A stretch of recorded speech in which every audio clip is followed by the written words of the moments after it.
السلام علیکم۔ تمہارے صبر کی یہ راہیں کھٹن ضرور ہے، لیکن اس کے بعد ملنے والا اجر اس مشکل سفر سے کہیں زیادہ ہوگا۔ ہر کوئی کسی نہ کسی تکلیف میں مبتلا ہے، ہر کوئی خوشیوں کی تلاش میں ہے، ہر ایک کے پاس کسی نہ کسی چیز کی کمی ہے، لیکن ایک وہ واحد اللہ ہے جو ان سب مشکل حالات میں آپ کے ساتھ ہے، آپ کو تھامے ہوئے ہے۔ آپ کے لیے اس کی محبت میں کمی کبھی نہیں آتی۔ یہ آزمائشیں عارضی ہیں، وقت آنے پر آپ کے لیے خوشیوں اور آسانیوں کے دروازے کھولے گا۔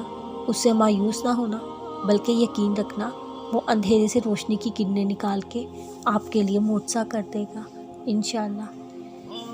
اپنی دعاؤں کی قبولیت، اپنے سارے فیصلے اللہ پر چھوڑ دو، اس یقین کے ساتھ آپ کے حق میں جو بہترین ہوگا وہ آپ کو ضرور عطا کرے گا۔ جو آپ کا ہے وہ آپ تک خود چل کر آئے گا، اس لیے ان سب کی دی ہوئی نعمتوں کا شکر ادا کیا کریں۔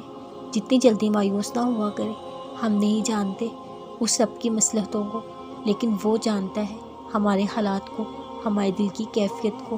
وہ کبھی اکیلا نہیں چھوڑتا۔ وہی تو ہمارا سہارا ہے، وہی تو ہے جو ہمارے زخموں پر اپنی محبت کا مرہم رکھتا ہے، وہی تو ہے جو بن مانگے عطا کرتا ہے۔ تو کیا وہ آپ کو مانگنے پر نہیں دے گا؟